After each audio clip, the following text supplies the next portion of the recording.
Assalamualaikum warahmatullahi wabarakatuh. Bertemu kembali dengan saya Dede Guntari dalam aksi nyata rencana tindakan modul 1.4 budaya positif. Perkenalkan juga Bapak Romli sebagai fasilitator saya dan Ibu Jumiati sebagai pengajar praktik saya. Latar belakang, kemajuan teknologi yang berkembang pada saat ini mempermudah akses masuknya kebudayaan asing ke negara kita. Untuk menyikapi hal tersebut, kita perlu selektif dalam menerima kebudayaan yang ada. Salah satu cara dengan adanya penanaman nilai agama, moral, budi pekerti, dan karakter yang sesuai dengan profil pelajar Pancasila. Penanaman nilai-nilai yang baik bagi murid di sekolah dapat diwujudkan dengan penerapan budaya positif di sekolah. Budaya positif ini diperlukan agar murid dapat menyaring dampak negatif dari masuknya budaya asing tersebut dan dapat mengambil manfaat dari budaya yang ada. Budaya positif adalah suatu pembiasaan yang bernilai positif. Di dalamnya mengandung sejumlah kegiatan yang mampu menumbuhkan karakter murid. Budaya positif perlu dibangun dalam suatu kelas ataupun di sekolah. Budaya positif di sekolah ini kaitannya dengan nilai-nilai dan kebiasaan di sekolah yang berpihak pada murid agar mereka tumbuh dan berkembang menjadi pribadi yang kritis dan bertanggung jawab.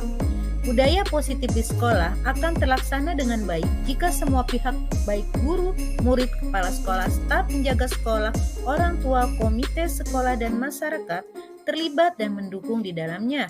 Jika salah satu pihak saja tidak dapat mendukung budaya positif ini, tentu tidak akan dapat berjalan dengan baik.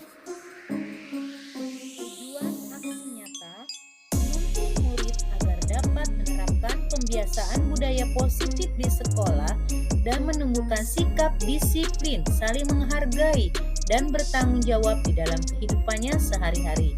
Mengembangkan karakter murid agar memiliki inisiatif dan bernalar kritis dalam menghadapi permasalahan yang dihadapinya.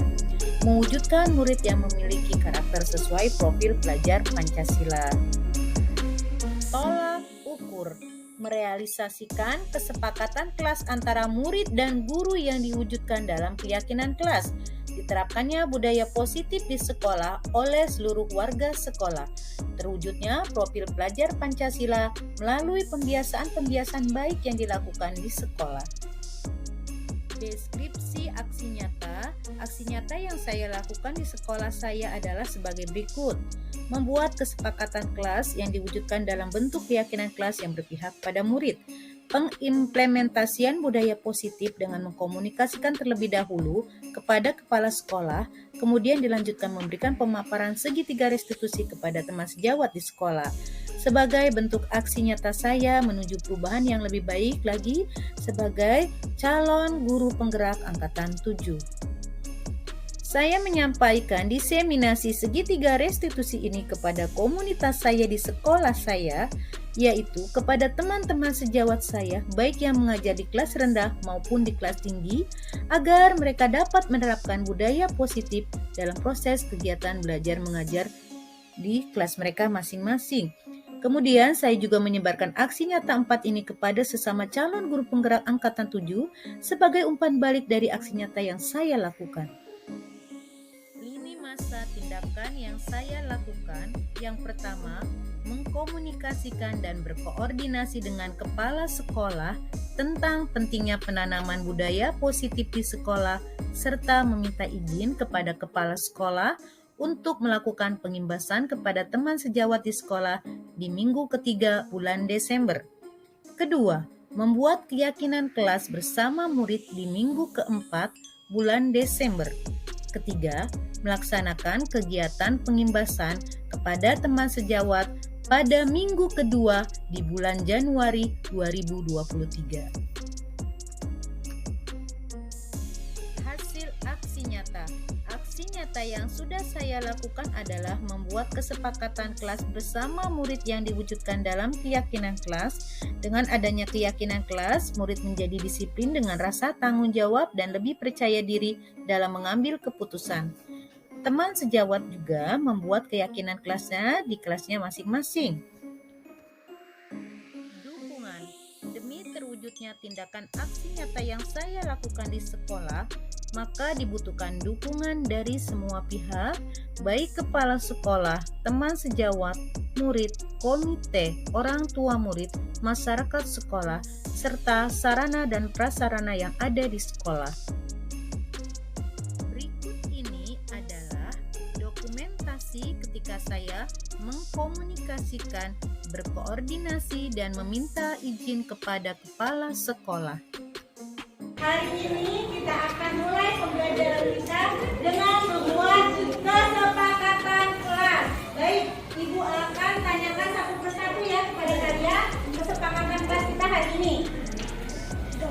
Anzala, apa kesepakatan kelas yang kamu yakini?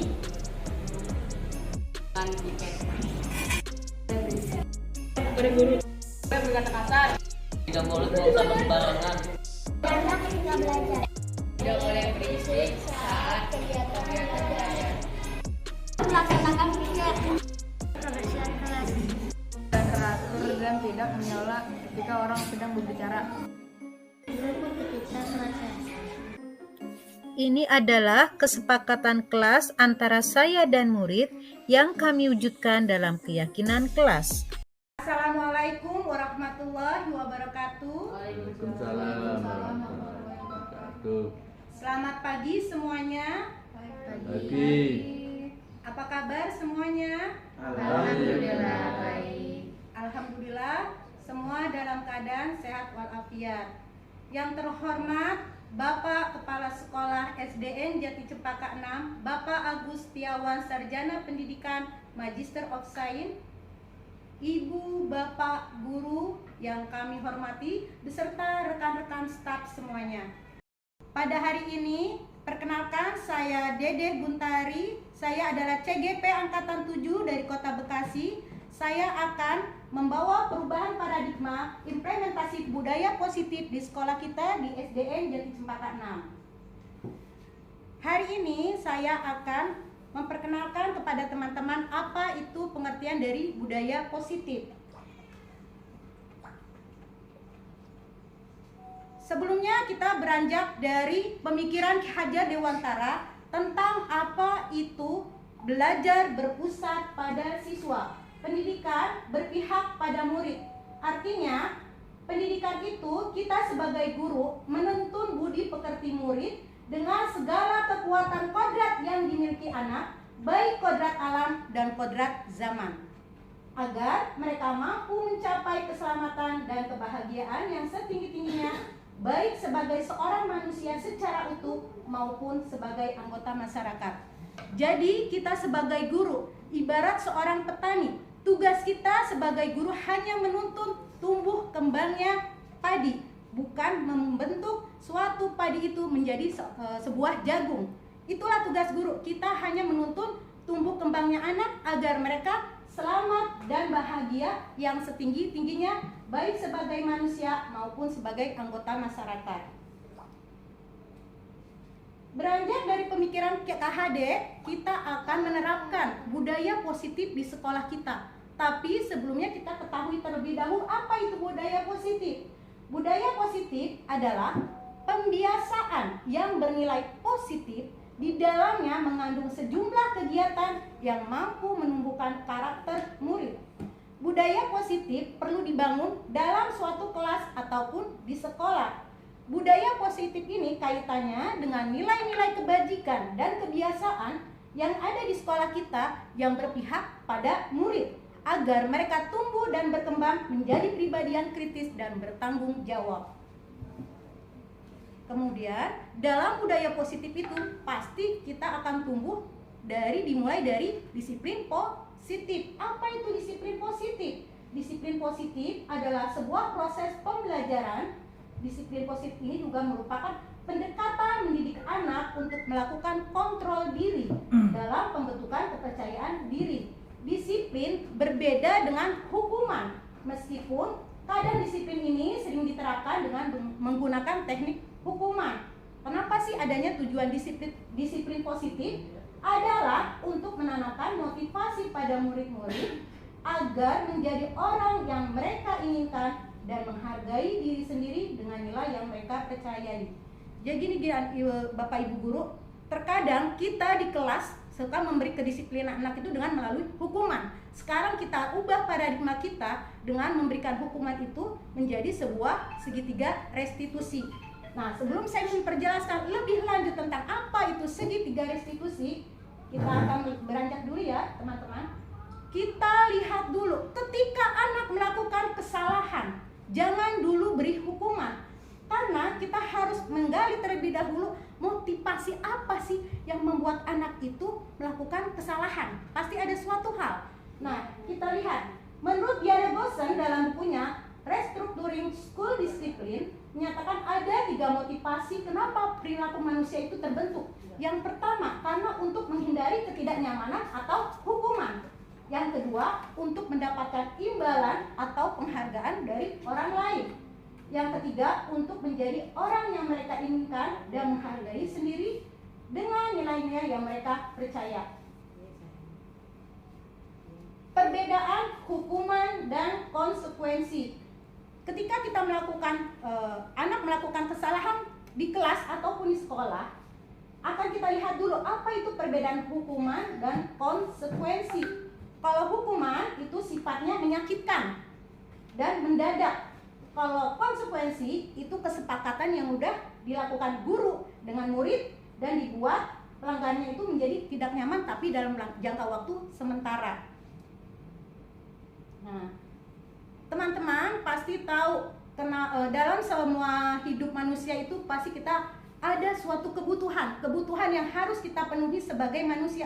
Kalau tidak terpenuhi semua akan terjadi sebuah penyimpangan. Menurut Maslow, kebutuhan dasar manusia yang harus dipenuhi adalah yang pertama, kebutuhan fisiologis, kebutuhan rasa aman, kebutuhan akan memiliki kasih sayang, kebutuhan akan penghargaan, kebutuhan akan aktualisasi diri. Maksudnya di sini adalah ketika murid melakukan kesalahan, kita lihat kebutuhan apa yang mendasari mereka melakukan kesalahan tersebut. Apakah mungkin mereka kurang kasih sayang, kurang nyaman, kurang penghargaan, atau ingin penguasaan untuk membentuk dirinya? Kita lihat. Jadi ketika anak melakukan kesalahan, jangan menjudge bahwa anak itu salah, tapi kita lihat kebutuhan dasar apa yang melatar belakangi anak tersebut untuk melakukan kesalahan tersebut. Kemudian, nah di sini tugas kita sebagai guru, apa sih peran kontrol kita sebagai guru? Teman-teman, mungkin ketika anak-anak melakukan kesalahan di kelas, apa yang kalian lakukan? Teman-teman coba, mohon maaf. Menegur, terus? Iya, pasti kita memberi hukuman ya. Anak murid datang lambat, kita memberi hukuman. Nah, saya juga seperti itu. Sebelum saya mengikuti pendidikan CGP, menurut saya pemberian hukuman adalah sanksi terbaik buat anak-anak atau murid di sekolah agar mereka menjadi apa yang seperti kita inginkan. Coba teman-teman, mohon maaf, semuanya memegang tangan seperti ini, mengepal tangan. Anggap di tangan kalian, di tangan teman-teman ada benda yang berharga. Ada benda yang berharga yang kalian jaga baik-baik dan tidak ingin diambil oleh orang lain. Apa yang harus kalian lakukan supaya di kepala kalian ini tidak diambil oleh orang lain? Coba dijaga dengan baik-baik. Gimana? Kepala akan, coba kita contoh, misalkan Bu Ai ingin mengambil kepala yang ada barang berharga yang ada di tangannya Bu Nabila. Kita contoh ya, coba ambil. Akan yang dilakukan apa yang akan dilakukan Bu Nabila? Bertahan. Ya, betul. Semua pasti akan bertahan kan dengan apa yang barang berharga yang ada di dalam kepala tangannya, nggak mau diambil orang. Ya, demikian dengan kita manusia. Ketika kita menjaga barang berharga kita, menjaga sesuatu yang menurut kita berharga, akan kita kepal, kita jaga baik-baik. Seperti itu juga manusia. Yang mengontrol di sini siapa? Yang mengontrol bisa diambil atau tidak dengan orang lain siapa? Yang memegang diri sendiri, yang memegang kepala. Itulah kita tidak bisa mengontrol anak kalau tidak tumbuh dalam diri anak itu sendiri. Kita dulu punya ilusi, berpikiran anak nih bisa aku bentuk seperti ini, anak murid. Tapi sekarang tidak. Semua kondisi itu adalah tergantung anak itu sendiri mau berubah atau tidak. Itu tergantung anaknya sendiri mau tidak berubah menuju pembiasaan yang lebih baik. istilahnya seperti itu ya. Kenapa kita aja memegang barang yang berharga di tangan kita agar tidak diambil orang, itu nggak bisa, yang mengendalikan orang lain pasti kita sebagai manusia itu sendiri yang mengendalikan.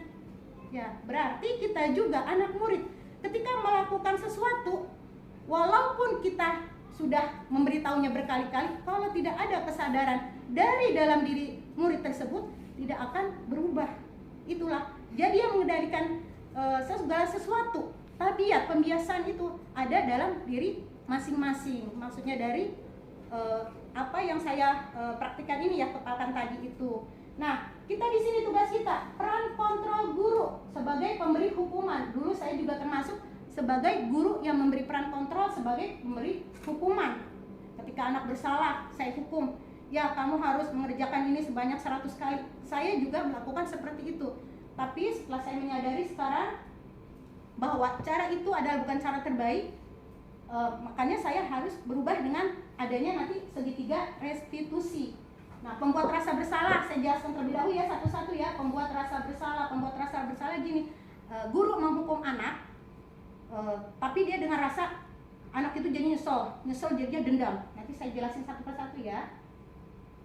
Pertama, posisi kontrol penghukum. Seorang penghukum biasanya menggunakan hukuman fisik maupun verbal.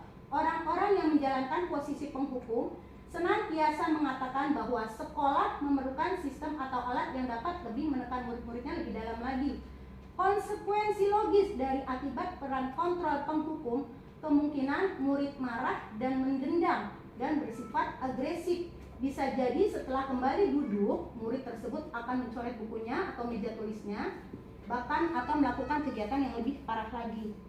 Jadi ada rasa dendam dengan adanya hukuman. Kemudian kalau guru di posisi kontrol pembuat rasa bersalah, pada posisi ini biasanya guru atau orang tua akan bersuara lebih lembut.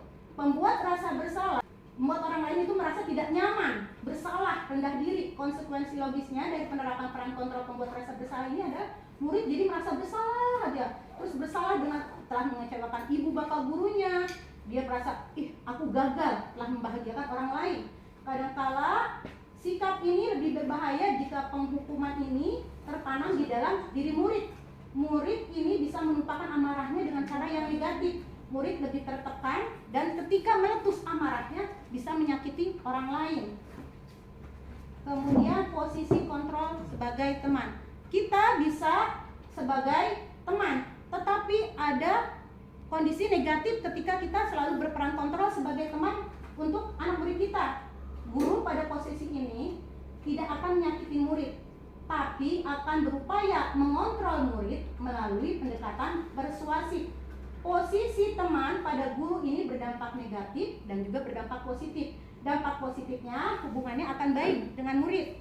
Akan tetapi dampak negatifnya ketika anak tersebut memiliki masalah dan tidak ada guru tersebut, dia akan merasa ketergantungan dengan guru itu. Dan ketika ada guru lain yang masuk, nggak mau, saya maunya sama guru itu. Itu dampak negatif dari posisi kontrol kita sebagai teman. Kemudian posisi yang keempat adalah pemantau. Maksudnya di sini pemantau adalah mengawasi. Pada saat kita mengawasi, kita bertanggung jawab atas perilaku orang-orang yang kita awasi. Posisi pemantau berdasarkan pada peraturan dan konsekuensi.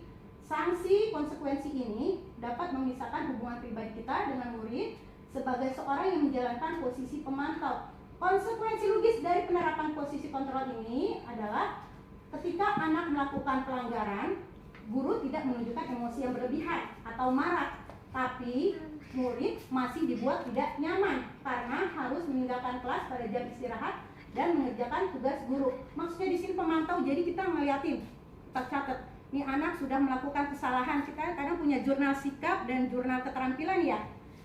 Itu kita lihat, nih anak ini kita pantau, kita catat di buku khusus jurnal kelakuan mereka sehari-hari di sekolah.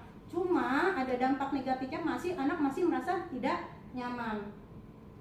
Sebaiknya paradigma perubahan kita sekarang melakukan posisi anak atau murid di kelas, kita sebagai guru, peran kontrol kita sebagai guru adalah sebagai manajer. Posisi manajer di sini adalah posisi kontrol yang terakhir, yaitu di mana guru berbuat sesuatu bersama dengan murid, mempersilahkan murid mempertanggungjawabkan perilakunya, mendukung murid agar menemukan solusi atas permasalahannya sendiri, dan seorang manajer ini juga mengajak murid, ya, mengajak murid itu untuk memahami apa kesalahannya dan apa yang harus dilakukannya ketika dia sudah melakukan kesalahannya.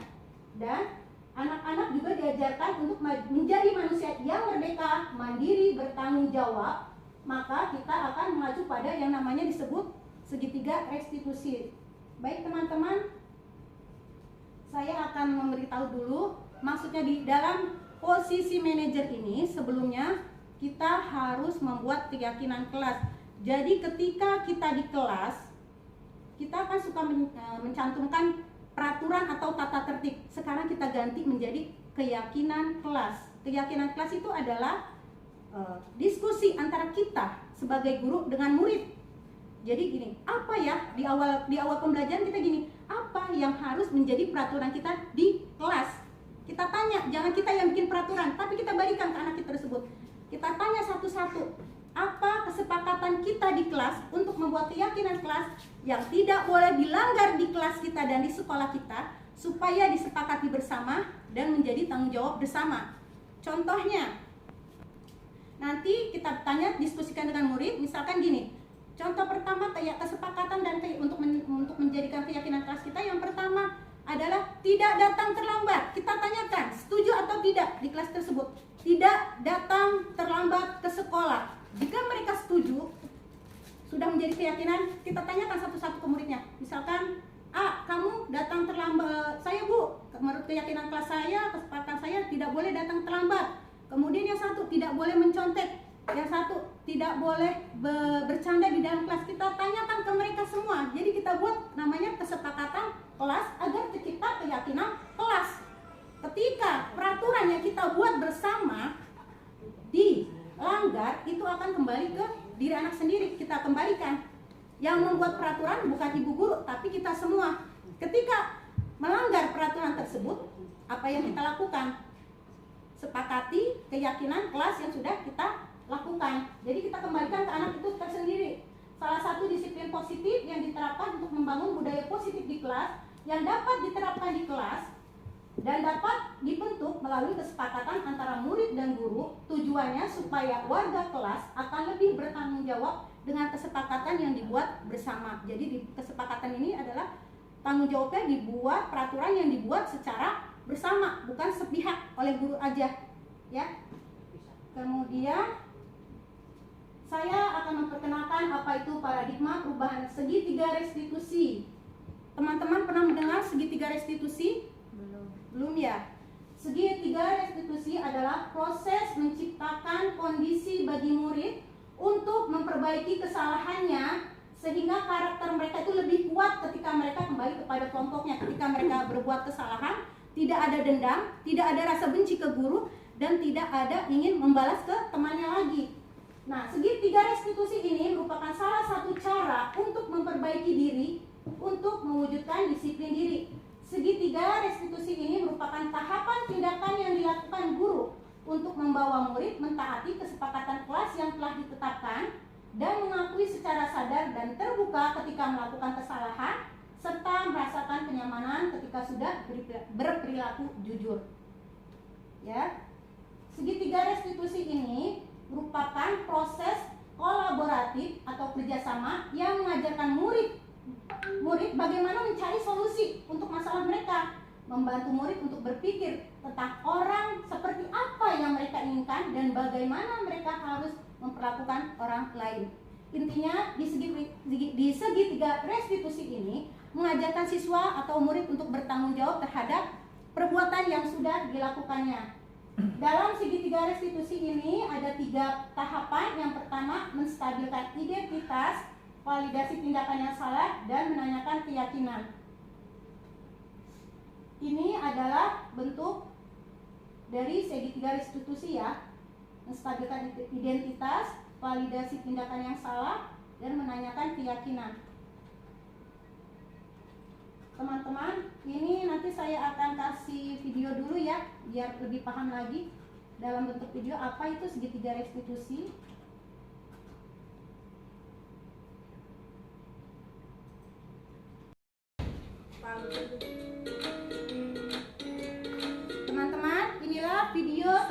segitiga berbahagia, restitusi. Ibu dan Bapak Silakan guru hebat. disimak dengan baik. Pada video kali ini kita akan membahas tentang salah satu program disiplin positif yang diterapkan di lingkungan sekolah yang dikenal dengan nama restitusi.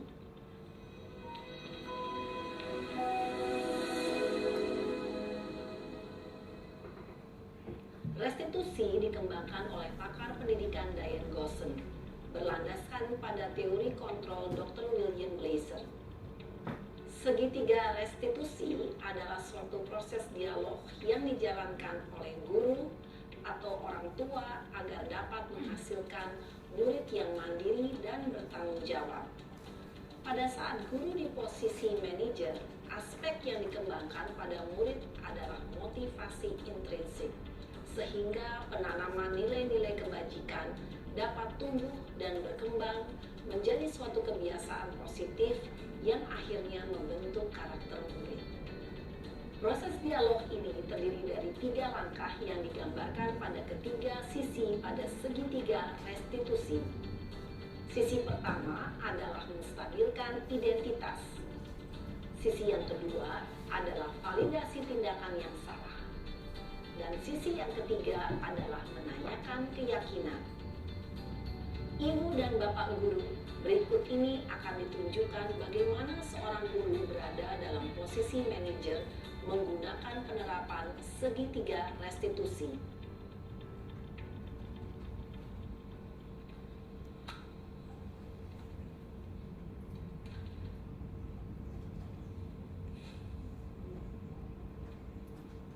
Siang Sarah, Siang Pak. sudah lama gak ketemu Sarah? Kenapa hari ini ada di sini? Kesel Pak, kesel banget. Masa aku dikatain tukang fitnah Pak? Ya aku marah lah. Aku balik ngatain Eka di depan kelas. Kesel banget. Oh begitu. Ya pasti kamu marah dan kesal. Bapak juga akan marah apabila ada yang menuduh Bapak seperti itu. Kemudian pada saat itu kamu mau melakukan apa? Ya saya langsung ngatain Eka lah Pak. Kesel banget. Saya bentak-bentak dia depan teman-teman lain. Oh begitu. Pasti kamu melakukan seperti itu karena suatu alasan tertentu kan? Iyalah, masa saya diam saja Pak? Ya saya bela diri lah. Masa saya dituduh tukang fitnah? Ya wajar lah. Mempertahankan harga diri itu sesuatu yang penting buat kamu. Untung kamu tidak bertindak lebih gegabah lagi. Hanya membentak-bentak. Iya Pak. Untung saya masih bersabar dan hanya membentak saja. Sudah gemes padahal. Saya pasti bela diri lah. Ya pasti ya. Tapi kamu memilih untuk tetap bertahan dan bersabar. Kamu memilih untuk tidak berbuat lebih parah lagi, bukan? Iya. Nah, sekarang coba kita lihat lagi tindakan kamu yang bentak-bentak Eka di kelas. Tindakan kamu itu kira-kira sesuai dengan keyakinan kelas atau prinsip kamu tidak? Enggak lah Pak. Capek Pak jadi pemarah. Jadi keyakinan atau prinsip mana yang kurang sesuai dengan keinginan kamu? Ya, saya sebenarnya sangat menghargai orang lain. Mungkin saat itu saya menjadi emosi, jadi tidak menunjukkan sikap itu. Kamu meyakini tidak? Menghargai orang lain itu penting buat kamu. Yakinlah Pak. Iya, setuju. Kita harus saling menghargai. Namun, ada juga keyakinan yang kita sepakati yang perlu kita jalankan apabila kita sedang marah, bukan? Ya, saya bisa lebih proaktif, mulai dengan diri sendiri. Saya bisa jadi lebih bersabar, mengambil waktu jeda untuk berpikir mau apa selanjutnya. Kira-kira kamu bersedia memperbaiki masalah ini tidak? Bersedia Pak. Kalau kamu memperbaiki masalah ini, kamu akan menjadi orang seperti apa? Saya akan menjadi orang yang bertanggung jawab kali ya Pak. Dan senantiasa proaktif. Iya, menurut kamu bagaimana rasanya menjadi orang seperti itu? Ya nyaman lah, bangga bisa bersabar dan menahan diri. Baiklah kalau begitu. Yuk kita pikirkan bagaimana memperbaiki masalah ini.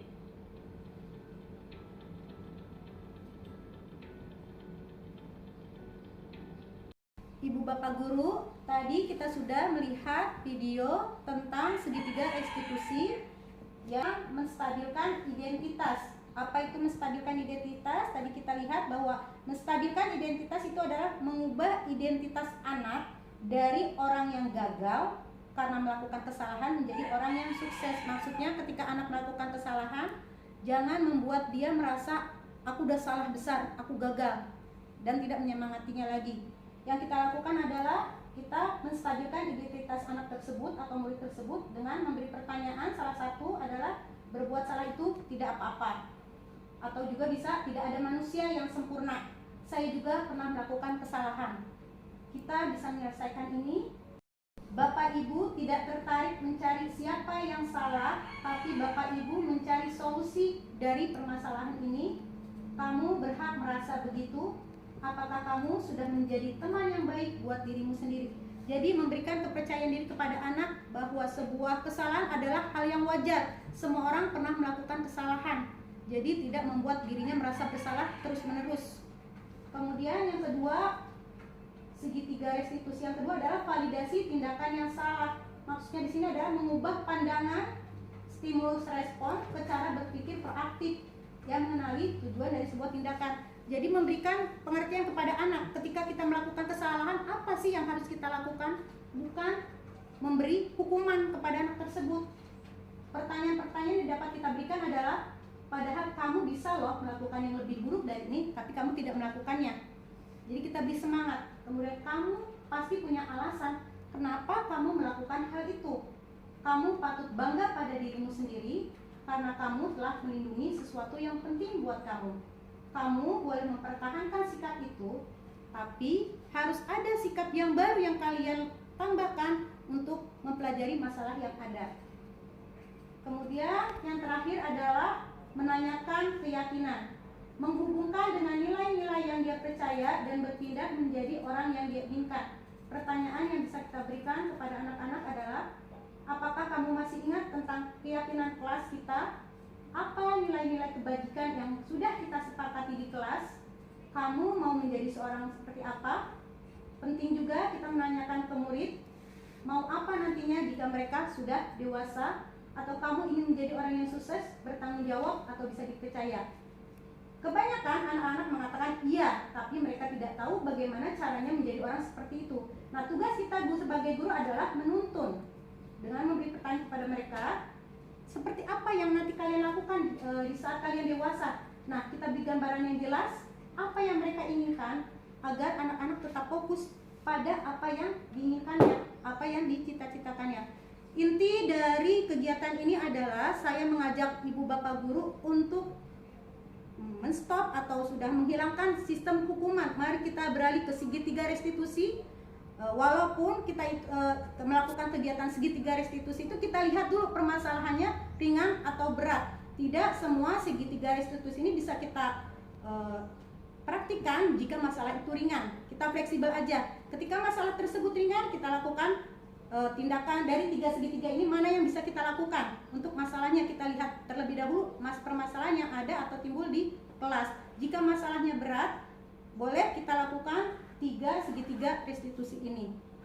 Demikian pemaparan saya. Semoga budaya positif di sekolah kita dapat terlaksana dengan baik dan teman-teman bisa mempraktikannya di kelas masing-masing. Lebih kurangnya saya mohon maaf. Wabillahi taufiq wal hidayah. Wassalamualaikum warahmatullahi wabarakatuh. Terima kasih.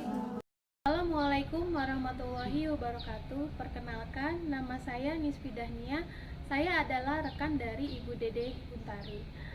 Setelah saya mendengar pemaparan dari Ibu Dede, saya mengambil kesimpulan bahwa segitiga restitusi adalah proses menciptakan kondisi bagi murid untuk memperbaiki kesalahannya, sehingga karakter mereka lebih kuat ketika kembali pada kelompoknya. Segitiga restitusi merupakan salah satu cara untuk memperbaiki diri, untuk mewujudkan disiplin diri dari para siswa.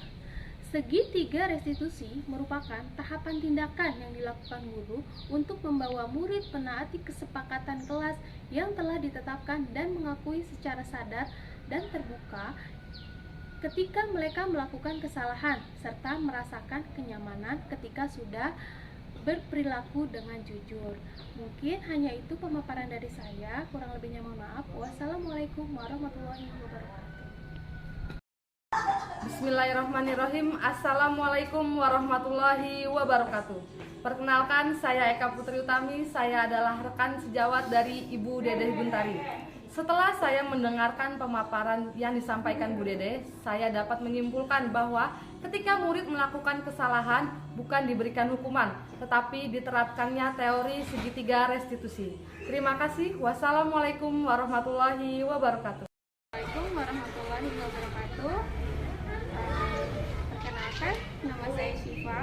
Saya rekan kerja dari Bu Dede. Saya senang bekerja bersama Bu Dede karena Bu Dede adalah orang yang smart, yang pintar, yang rajin, bisa membuat teman-temannya lebih kreatif, lebih inovatif, dan semoga dengan adanya guru penggerak dan guru penggerak ini yang Bu Dede ikutin, semangat kita akan tertular.